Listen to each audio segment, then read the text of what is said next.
incompétent, totalement incompétent, qu'un étranger intelligent à la tête du pays.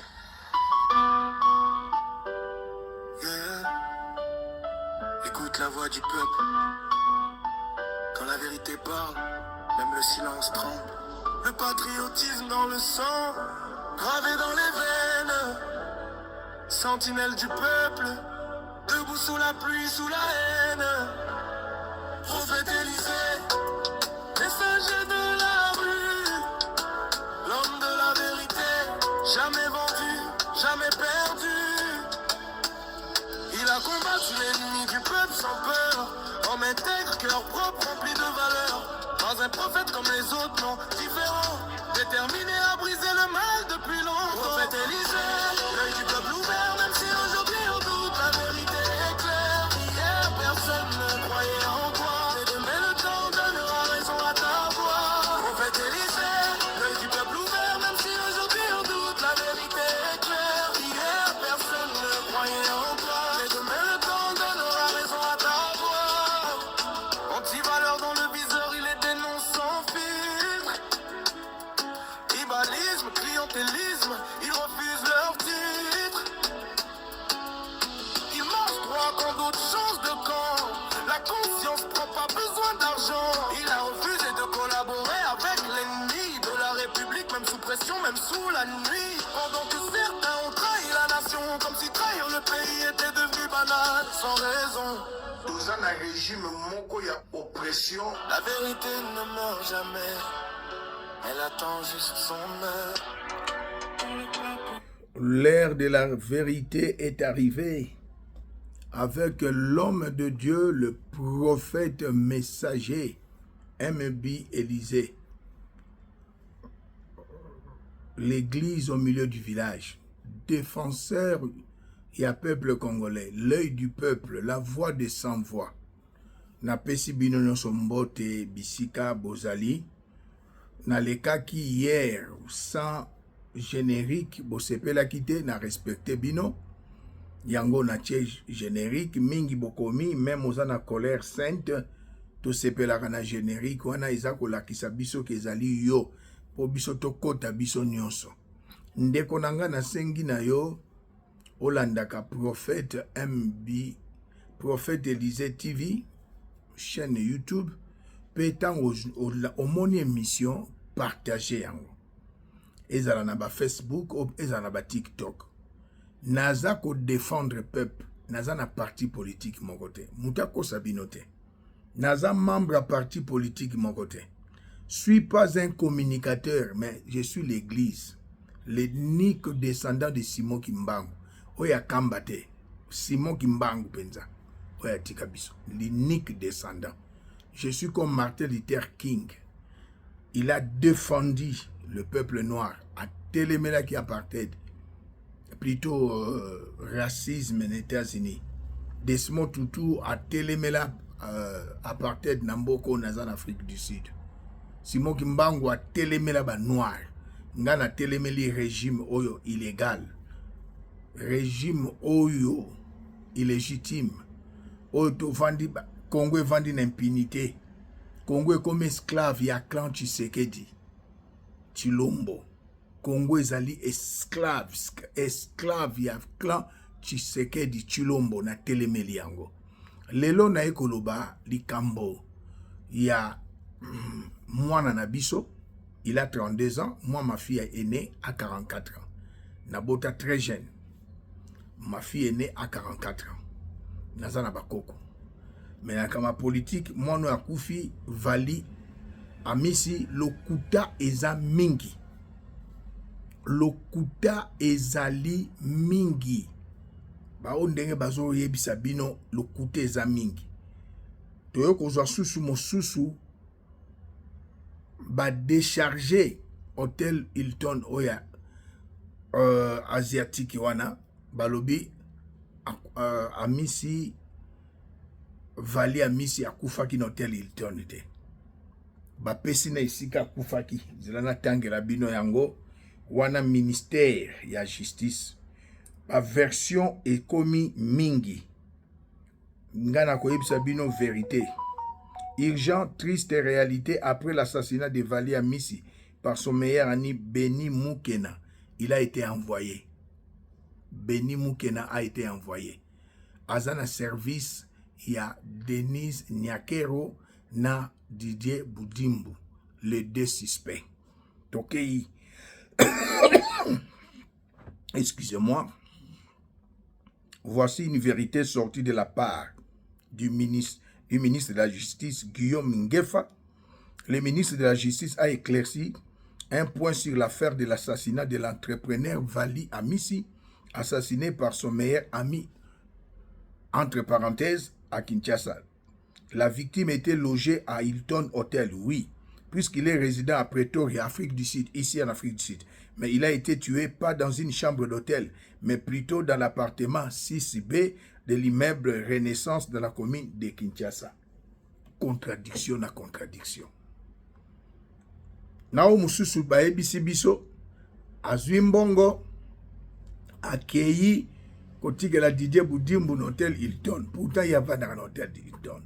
Qui avait averti moi pour Moukena qu'il y a azwi mbongo.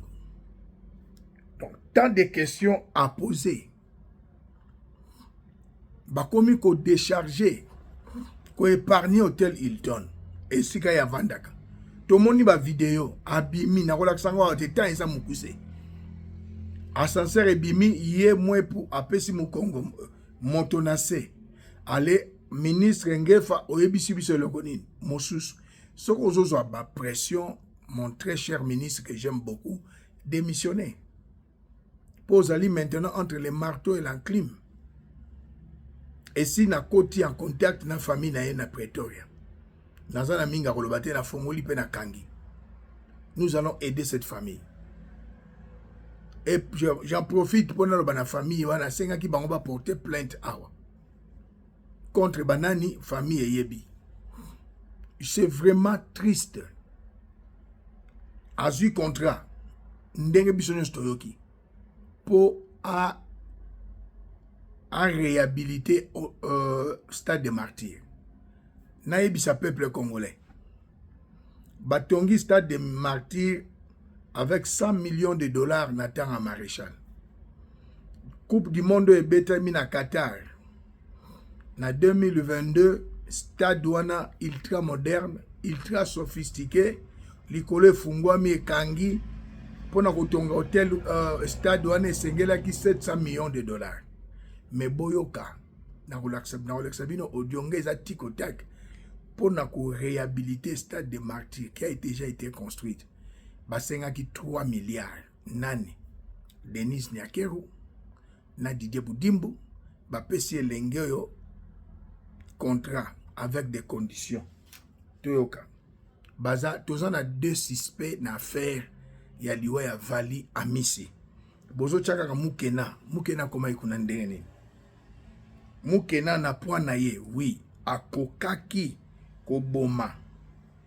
Elenge oya 32 ans ye moko pe akena ye? Non. Tolanda na bokebi. E bachaki conférence basololi nazana ngwawa pour satellite esala musala na Kisasa. Ate oza wapi satellite okangayo yango de tonton, il va nous dire comment il s'appelle, ok? Conférence et voilà. Donc écoutez attentivement, si vous n'êtes pas d'accord, montez gentiment, poliment, ça n'a rien de manquer genre de respect. On ne connaît pas nous tous ici, de toute façon les monopoles de l'histoire, mais au moins s'il y a des personnes qui ont des idées quand même, voilà, on peut s'intéresser et comprendre un petit peu l'histoire. Bonsoir, bon, je sais pas, tonton Glam, est-ce que c'est vous, comment vous appelez-vous? Excusez-moi, présentez-vous. Oui, bonsoir, mon nom, vous pouvez m'appeler tonton Glam, pas de souci, parce que c'est une histoire vraiment très lourde. Je dois me protéger beaucoup de gens aussi. Oui, c'est vrai, c'est vrai. Et si c'est possible, je peux m'exprimer en lingala, même en anglais, si vous voulez. Là, non, par contre, vous parlez bien français, s'il vous plaît. Parlez en français parce que il y a tout le monde il y a des Camerounais, des Sénégalais. D'accord. C'est compliqué. D'accord. Oui, là, je vais essayer de m'exprimer parce que moi, je m'exprime mieux en anglais. Ok. si je peux vous dire que, bon, vraiment, c'est une histoire très, très lourde. Vali, c'est un ami. Ok, c'est pas un monsieur que je connais par les réseaux ou bien même par suite de cette histoire. C'est un ami. Parce que moi, j'ai ma compagnie, j'ai une compagnie, Sancius. Là, j'achète des marchandises, j'achète des trucs rares pour les politiciens, les ministres, et des trucs comme ça. Et c'est là que j'ai connu Vali. Parce que Vali, il habite en Afrique du Sud. Il est multimillionnaire. Ok, il était multimillionnaire, Vali. Parce qu'il a des sociétés d'aviation. Et moi, je loue ces avions, des private jets, une fois par mois. Donc, il est millionnaire.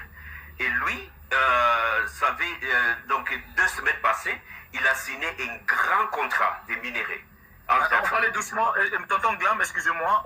Alors, Vali, c'est qui? C'est le dauphin, hein? Comment? C'est le défunt, oui. Vali, c'est le défunt. C'est bien le défunt, ouais. Ok, il était multimillionnaire. Il avait quel genre de société, s'il vous plaît? Il avait des sociétés, des private jets, lui et son père, en Afrique du Sud. Okay. Oui, on a vu ça. Ouais. Voilà. Il expliquait comme quoi que non, effectivement. Oui, il a plusieurs entreprises, en fait. Il vient de signer un contrat entre l'Afrique du Sud et le Congo pour les minéraux. Un contrat de plus ou moins 25 millions. Il a aussi un dossier ici au Parlement européen de 185 millions. Un contrat de combien? De 25 millions. 25 millions d'euros. Oui. Il a signé avec l'Union européenne? Non. Le contrat des minéraux, c'est entre l'Afrique du Sud et le Congo. Ok. Et ça pouvait vraiment bénéficier le Congo plutôt que l'Afrique du Sud. Et pour l'Union européenne, c'est un contrat de 185 millions. L'Union européenne, un contrat de 185 millions. C'était quel genre de contrat? Oui. Non, là, je ne peux pas entrer vraiment dans les détails. Mais les problèmes que Béni l'a tué, c'est s'il s'agit je pense que Mme Debbie tout à l'heure, elle a fait un lapsus parce qu'elle nous a dit qu'il avait gagné 3 milliards de dollars. Oui, c'est ça que j'ai su entre deux. Non, j'ai dit que le contrat c'était 3 milliards, mais son ami pensait qu'il a eu le versement de 9... Lui, il a eu le versement de 900 000, je pense, mais son ami pensait qu'il avait eu tout le versement de 3 milliards par jalousie. Il a tué parce qu'on pensait qu'il a tout eu. Exactement. Mais attendez, tonton Glam, tout à l'heure, vous n'avez pas parlé de 3 milliards, mais... Non, parce que je parle, je n'ai pas fini. Mais il y a plusieurs contrats. Il y a plusieurs contrats. Mais les contrats qui l'a mené à la mort, c'est les contrats des stades des martyrs. Et le contrat des stades des martyrs, c'est le contrat de 3 milliards de dollars. Et attendez, s'il vous plaît. Monsieur Lionel Calomia a faire se de laisser monsieur finir comme ça. Attendez, non, je vais, s'il vous plaît, il va parler. Mais attendez d'abord, 3 milliards pour la rénovation du stade des martyrs. Voilà, laissez-les parler, s'il vous plaît. Laissez-les parler comme ça, on va répondre. Ok, d'accord. Oui, c'est mieux. Non, je vais juste comprendre, s'il vous plaît. Je vais comprendre, s'il vous plaît. Je sais ce que je suis en train de faire. 3 milliards pour la rénovation du stade des martyrs. Voilà. Wow. Ok, allez-y. Voilà. Et par contre, quand ils ont signé le contrat, la compagnie laquelle il a signé le contrat, ils ont versé 900 millions dans son compte. Parce que c'est lui le propriétaire des compagnies, des rétablissements, des stades, des renouvellements des stades des martyrs. C'était Vali. Mais Penny, c'était son associé dans le contrat. Et voilà. Et cette nuit-là, quand il a tué, Vali, il ne voulait pas sortir. Parce que j'ai un ami là-bas au Congo, il voulait sortir avec lui. Cette nuit même, il l'a appelé, il a dit que non, vraiment, de la manière comme moi je me sens, je ne vais pas sortir. Je reste à la maison. Le lendemain, le matin, moi j'ai appelé Vali. Il ne raccroche pas. Je l'ai appelé à 11h. Peuple congolais, masolo nyonso yangoyo. Il y a un mal au Congo pour naba jeune oyo bazali naba chaîne na bango ya ba YouTube soki ba moni likambo basali investigation te mbala moko babandi koloba n'importe quoi. Je suis désolé. La vie humaine est sacrée. la vie humaine est sacrée. Bakosi batu nyonso na réseaux sociaux. Moi pour ba mema qui est pas Denis Nyakero. Pour aza mwana yango imukena. Denis Nyakero alobi na kosala na yete pour aza moto PPRD. Na union sacrée toza na bata PPRD belé. Boucha Baouti na PPRD et c'est pas n'importe qui. Oyo mosusu Ngoï Kassanji Aouti na PPRD, c'est pas n'importe qui pour Azaki gouverneur. Tozana Bango Belé, Baché Okitundu, la liste est longue. Bakosibino, Denis Nyakero Aboyaki na Kosala na mwana mobali oyo. Après ba memeli Denis Nyakero Vali Amisi a Denis Nyakero apesi epa ya Tango Didier Boudimbo Azaki ministre ya hydrocarbures.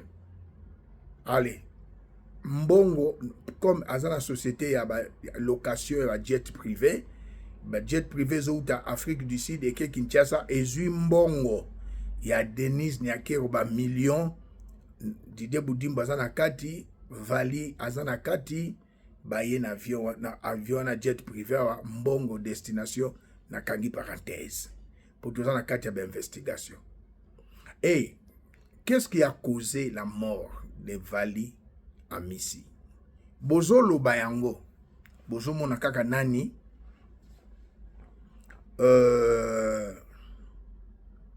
Moukena, Mwepu, Moukena. Il avait su comment que Mbongo va salir transfert. On ne veut pas de 10 millions, 15 millions, c'est du mensonge. Au stade des martyrs, on a 100 millions de dollars. Au match Coupe du Monde de Betty en 2022 à Qatar, au stade Batongia, on a 700 millions. Didier Boudimbo, Denis Nyakero, Ataba détournaka, détourner ça français, Ataba yiba kambongo, et c'est tata na bino maman na binote. Koyiba papa na ona maman na bino ça interdit. Denis Nyakero ba parano bakufa.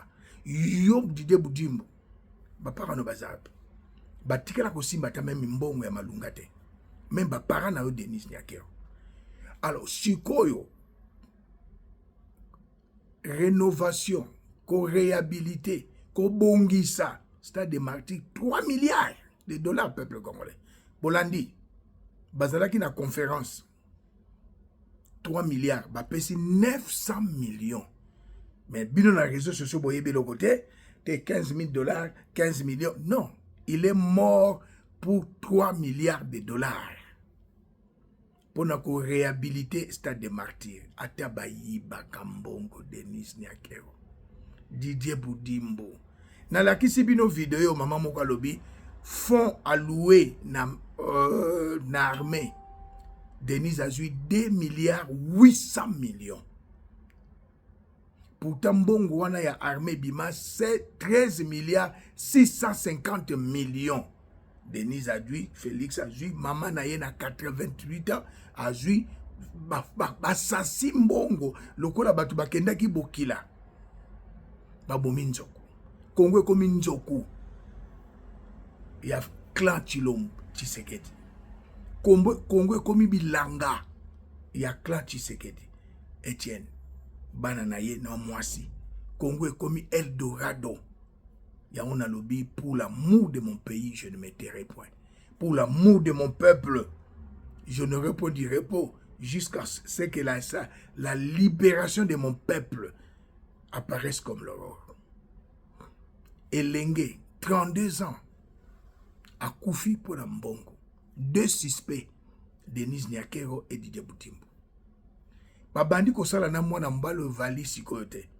Babandi na etangu yo. Didier Boudimbo Zaki ministre à hydrocarbures. Bozo sala ba location Denis Nyakero a eu mbongo ba millions na Didier Boudimbo ya République. Il a loué jet privé. Aye nango na Kinshasa ba kotis na jet privé ba ye nango na aéroport privé zalia wa Lanceria mbongo ke na destination inconnue. Qatar, Île Maurice, mbongo ke. Makambo na zolo ba mususu ibananki ayebi yango sa yebisi batu ya Tila Paul Kagame ayebi. Mbongo bakangaki 3 millions 250 millions na aéroport ya Njili mutalingaka leka nango wana na balua ki avion te pour balua ka mais tout bango ba yibi pourquoi alingaka leka nango na aéroport c'était Vali Amisi comme le numéro 1 peuple congolais soko yebilika mute vanda kimia comme le numéro 1 azali moto Lisette Kabanga acha isika wana akangi pour azo contrôler DG aéroport moto Lisette Kabanga mbongo wana bakosaki te ala moto boye c'est Vali Amisi qui allait passer avec cet argent bakangi il a été interrogé CNS aza saisi na likamboyo masolo ezali na okende na bino malembe CNS ayebi masolo Denis Nyakero abangi Didier Budimbo abangi sur le 3 milliards pour rénover ko réhabiliter stade au stade moko te na monde kotonga on a 3 milliards Denis abimisi mbongo c'est comme si son père était multimilliardaire na Didier Budimbo bino mbale na Didier Budimbo boza na relation ni Denis Nyakero na premier mandat bakangaki na fongoli parenthèse ba interpeller bakangi au pesi ordre batiki de na fin premier mandat bakangi yo moko ye tina aner obimisi azali ni Christian Tshisekedi ni Bobo Tshisekedi ni Jacques Tshisekedi bozane na relation nini Chilombo nakangi parenthèse makambu ya Vali Amisi babandi yango na premier mandat hier azana société ya location ya avion privé et na Kinshasa ba kotisi ba million ya mbongo à l'état na Denis Nyakero et tangu na lobaka boye Denis azuyo 200 500 1000 fingaye Denis sekarabino amona rapela ki ngaza mosali na nzambe nazo dénoncer le mal je suis pour le peuple rien que pour le peuple avant tout la nation avant tout je suis l'église au milieu du village madame Denise Nyakero molongani mama na biso wazaki molongani ya papa Kasavubu biloko ya salamote ni mama Cessé Antoinette ni mama oya biso Bobila Dawaza na Maroc ni mama Olivier Lembe oyo kendaka na ba tiktokers bo sala ba comparaison yo on se comparer na Olivier Lembe te on a sala kata parenthèse on se comparer na été astikala ko yiba babiloko boyete akoko mekate parce que azaki na un homme un mari dur sévère n'était pas faible comme Chilombo akoko kota makamba politique te kota na makamusus na kangi parenthèse Denis il y a pas longtemps 2 milliards 800 millions au Tchepembeni. Lisukoyo yebo zui 3 milliards pour ba rénover, ba bongisa martyr 3 milliards. Stade batonga na 100 millions. Stade ya Qatar au Coupe du Monde beta maki na 2022. Messi ba gagnaki batonga na 700 millions. Bino bobimisi 3 milliards. Yope Muluba, yope Pasteur. Bozo senga Chilombo azwa 3e mandat. Bozo bela lokola ye. Chilombo souffre de la maladie mentale. Schizophrénie maniaco-dépressive. Moto aza ko soutenir pays ya kanisa zo soutenir ye. Aza bipolaire Trump. Moto salakate. Chilombo est malade. Donc 2 suspects na likamboyo. Denis Nyakero ainsi que Didier Budimbo. Mwana mobale ba pesa qui est déjà 900 millions de dollars. Ayeba kindenge nini mwepu oyo bozolo ba mukena abomi ayeba kindenge nini. Ba yebisa ki. Je fais une parenthèse et ça parallélisme. Oui, parallélisme, je ne suis pas là pour donner des cours. En 2016, tango batumbi siège ya IDPS batu bakufaki. Parmi les morts, bazalaki na bana. Chilombo bapesi pouvoir azu mwana ya moko ya bandeko bakufaki. Bapesi formation comme garde corps à Chilombo. Denis Nyakero abenga kaye azala garde corps na ye. Pour quelle raison Denis Nyakero? Chilombo tunaka ye nga na ibi raison. Tango siko ba kenda voyage moko. Denis Nyakero, garde corps azalaki, Jacques Tshisekedi azalaki ba kenda voyage. Na okota na détail te. Na retour à voyage. Garde corps wana a relaté tout ce qui s'est passé. Avant na ndaku na mwasi ba bengi présidence bima nabutu akende sika bo babomi babwaki na terrasse. Jacques Tshisekedi oyebi ma voyage na makambo esalamaki. Ozalaki na voyage à première dame oyebi koza mwana mabe. Jacques Tshisekedi yo bako forcer likambo te. Denis Nyakero aza mwasi ya ndeko na yo. Akoko forcer yo te salaboy salaboy. Mwana mbala na monaki ne ba forcer ki yo. Yango alobaki. Jacques Tshisekedi amuté mabe. Chilombo longola Jacques Tshisekedi pembe na yo. Asala yo mabe moko soko yo kyongo limbisete. Nakangi parenthèse. Donc likambo yo ya Vali à Misi, il y a 2 suspects. Denis Nyakero et Didier Boutimbu. Balingi baboma ba trace babomi trace. Hypothèse zami bale bokoyo ka bakangi mwepu mukena. Bon mobulu ba beti masasa kufi. Soit bakangi ba ko protéger. Tokozongela bino likambo. Soko yebi likambo te bandeko vous êtes des enfants. Je suis un officier de renseignement. J'ai travaillé la demi-ap 97 af de la Côte tina 99. Je suis criminologue de formation. Au mona wapi hôtel lokola Hilton na ba couloir nyonso ba caméra ezali. Mwepu mukena ako kangango ba caméra nyonso ndenge nini. Et na hôtel à 5 étoiles, pas seulement na réception. Bazalaka na bureau moko to bera ngo CCTV. Ezo mona ba couloir nyonso, ceux qui hôtel les à 20 niveaux, ezo mona ba couloir, ba boîte de nuit, ba activité ni so sala. Ezo na chambre moko. Ezo mona makambu nyonso. Et mona kité. Et monaki.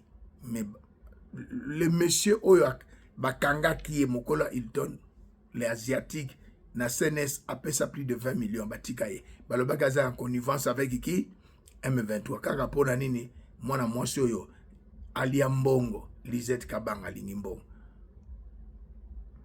Et lelo ministre Ngefa que je respecte et komi ki akufaki na Hilton te akufaki place mosusu. To satellite ezo laksa biso masolo. Et peuple congolais, je suis désolé. Na makambo izole kanambo kanabiso, c'est vraiment regrettable. Regrettable. Honte à vous. Ba pasteur. Surtout ya baluba. Zolo baba bêtise. Chilumba kusala 3e mandat. Pe akotikala kusala yangote. Na ebisi bino banyoka ekobima. Banyoka eza parabole. Oye salamaki na 2016 tant Joseph Alinga a changé constitution azalaki na humanisme je Kabila zonga kisima aboy peuple a tang makile tanga aboy dérapage mais Félix a signé peuple a kobima meka ko changer constitution okosambwa pe kozala départ na yo tant muso okende avant tant mususu coupe du monde ozozela oko vivre ngote trop c'est trop. Na makambo ya 3 milliards ebima ki pona ko rénover au stade de martyrs. Yo posa na katite Félix. Oye bien ngoti. Qui ne dit mot consent. Yo le makambo important ou le bagate. Le paraye ozo seka ozo sepela.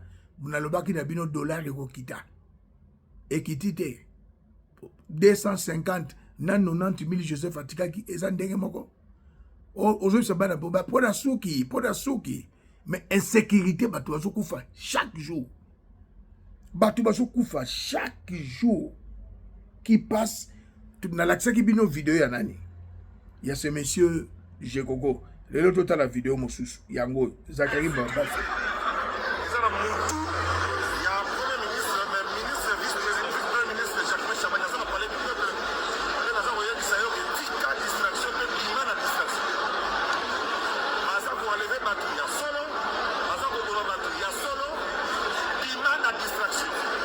Gouvernement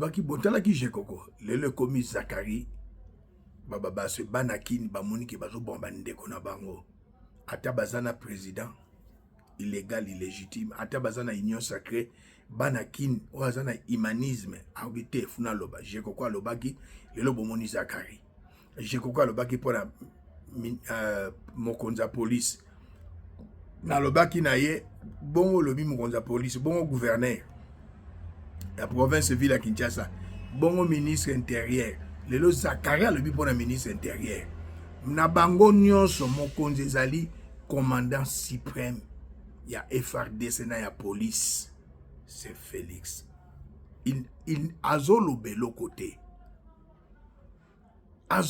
côté pona ba crime na ndenge bazo koko kidnapper batu bazo boma batu na moyi na rien na mbinza batumbi mutu na mbinza na ngaliema batumbi mutu Chilombo avandi sui me yebaka Chilombo kobuka depuis 60 je suis né à Kin na Yoloside na tikala komona te batu bayi na moto sans masque baza coopérer calmement babomi basimi nzela bakei bazima ndiki babeti likolo bakei lelo yo Zakari azolo baboye na ko expliquer bino Zakari aza na problème na ministre intérieur Zakari bamutazo pesa ye mbongo ezali kiabula azo critiquer ministre intérieur tango nyonso il profite maintenant pour que yo aza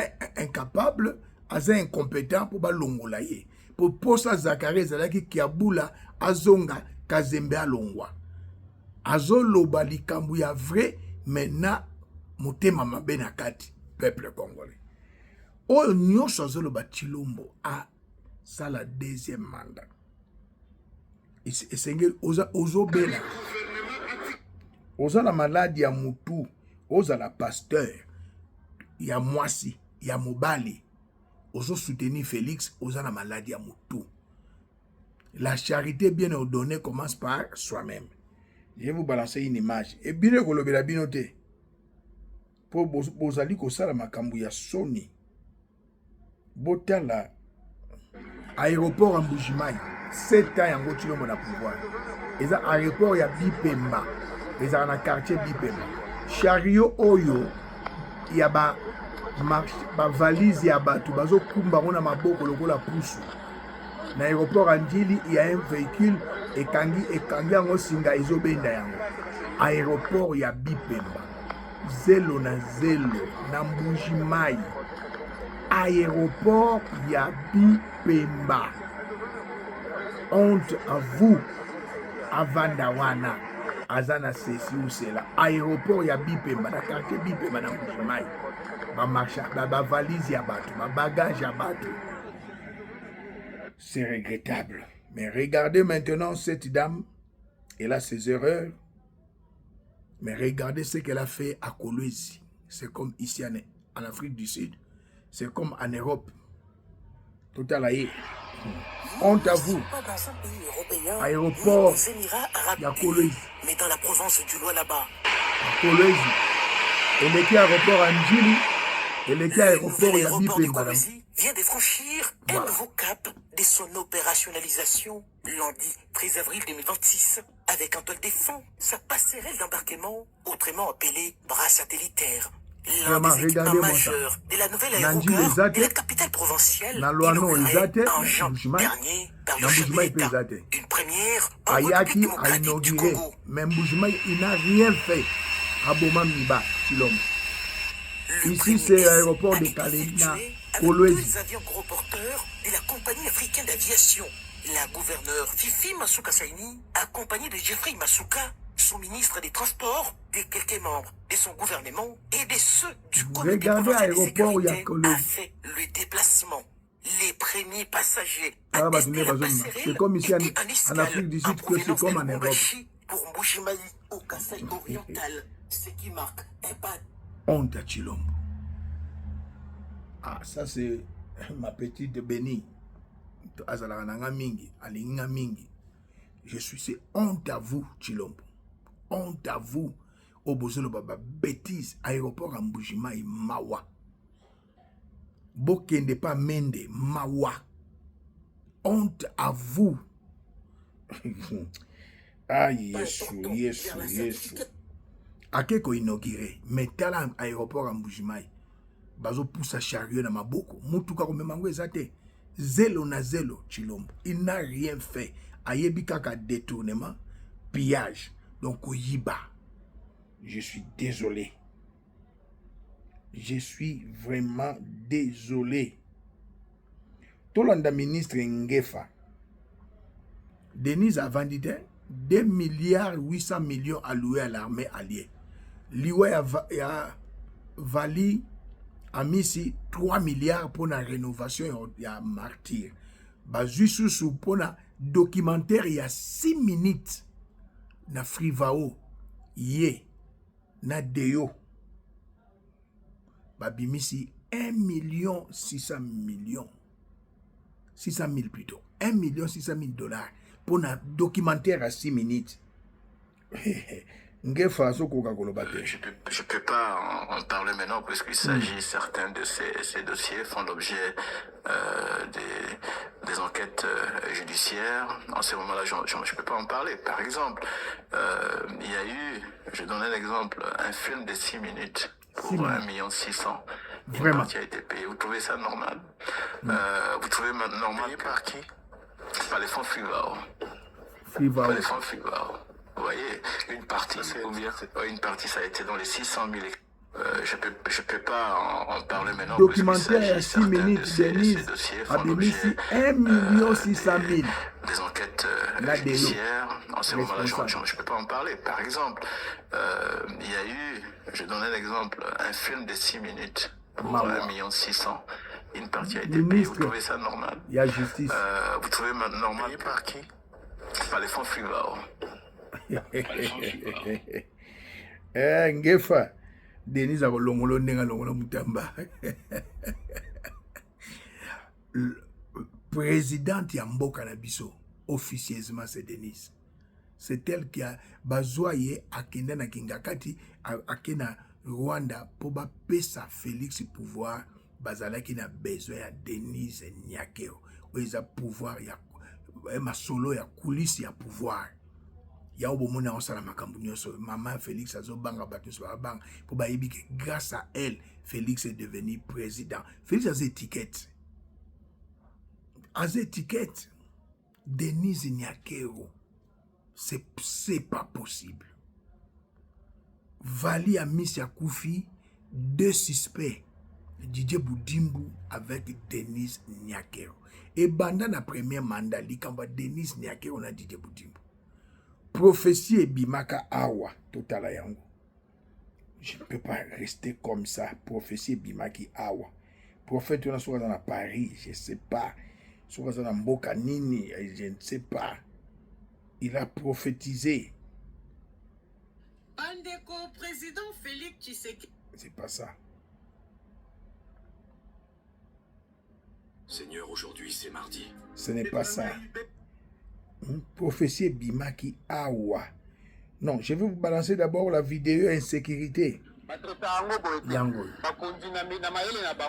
Je pense. Nangaliema. Batumbi mutu.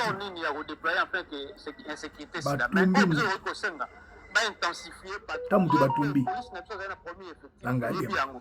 Et puis population a travaillé en collaboration avec la police. Elle va dénoncer à chaque moment.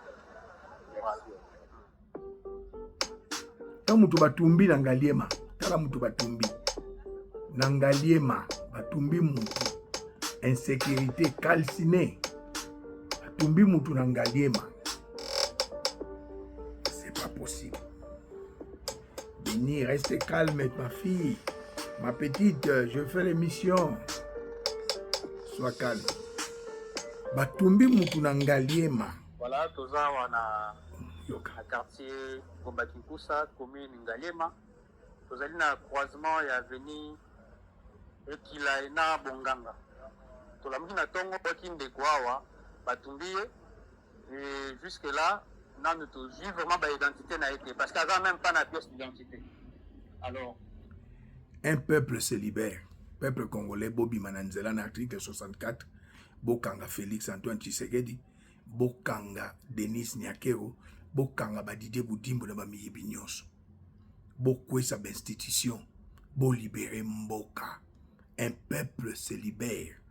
Il y a 5, j'ajoute aujourd'hui 6 forces naturelles. Oyo mutu akoko bundisa yango te. Mai. Delige salama na mai. Mboule beta 40 jours 40 nuits. Mou pepe. Soke tomboki mawa. Mou pepe. Mai. Mou pepe. Moto. Na yobela ya ebisaki bino. Mabele na yo mutu. Na yeko bakisa susu na malili. Bitumba o babaganya Hitler. Ezalaki volonté ya nzambe. Ezalaki récité. Malili eboma basoda ya allemand. Malili eboma basoda 6 forces naturelles. Oza 6e force naturelle mutu. Raison pour laquelle tu as été créé le 6e jour. 6 est le chiffre de la responsabilité. Tellement, peuple congolais. Et tout le monde, la première dame, mon côté, a eu des milliards. Ezalakate. Et maintenant, je me pose la question. Moussoussi yango pona soukisa. Mawa. Dans les chaos na lombangu. Tolandaki prophétie yango. Un prophète. Il a prophétisé. Peuple congolais, Fabrice. bien aimé dans le Seigneur, la merci prophète. Token des places au lobaki masolo wana. Au lobaki yango. Tolanda prophète. Non. Dieu m'avait donné cette mission, Naya na média, pour un temps. Je ne suis pas ici pour n'appeler ça ma prophétie, que la l'autre, non. Ma vision, Nazalango est belée. Oui, toyebi prophète, likambo lobalaka biso wana lobango na no. Maman Denis Nakeo, femme chrétienne, des relations extra-conjugales. Prophétie bimaki. Je vis ça aujourd'hui, Ammonia. 27 mars 2026, à 3h30. Donc, dans un message, ça sert à rien. Ce n'est pas ma mission. Ma mission, Dieu a voulu que y ait les réseaux sociaux pour un temps. Et c'est fini. Parce que dans la batou, le Seigneur a qui va vous en contact. Et batouana, le Seigneur m'a confié. Yo prophète nzamba la kisie na moi oyeleki Denis Nyakero aza ko s'entretenir ba relation extra-conjugale dans na mobali ya jeune. Parce que nazo ko mituna mobali yango ezali mai kalambai oya ambanaki na ye. Mobali yango ezali Didier Budimbo. Donc ce sont des questions que je me pose, que je me suis posé plutôt. Alors nakosenga na yo prophète pour yo ndoyaki na prophétie wana. Okoko l'accepte. Nzamba l'accepte yote kombo ya mobali yo ya zoko entretenir ba relation extra-conjugale de azana makangu. Ye azana Denis na Félix mais aza abimaka na mobali mususu. Bolandi za prophétie. Fabrice a prophétisé que Denis Nyakeo azana makangu. Alors, nazoko mituna ezali Didier Budimbo, ezali Mike Kalambai, ezali nani susu Christian Kitumba o ya kale ya Tanganyika ou ben nani prophète yebisa biso nano. Mais il y a 2 suspects na liwa ya Vali. Amisi, c'est Denis Nyakero et nani Didier Budimbo. Tokozongela bino na ba détail lobby. Et Chilombo na koyebisa yeba yango porte ya kokende na ekoki. Mais yeba eloko moko Denis Nyakero atia yo sous écoute. Chilombo naza musika satellite la kisi Denis Nyakero atia yo sous écoute pe Jacques Tshisekedi lekino aza mutema mabe. Oya sala yo okoko limbisa ete. Il est mauvais. Ya obomona ki garde corps wana kufa pour elekela kiye. Makambo leka ki na voyage. Merci.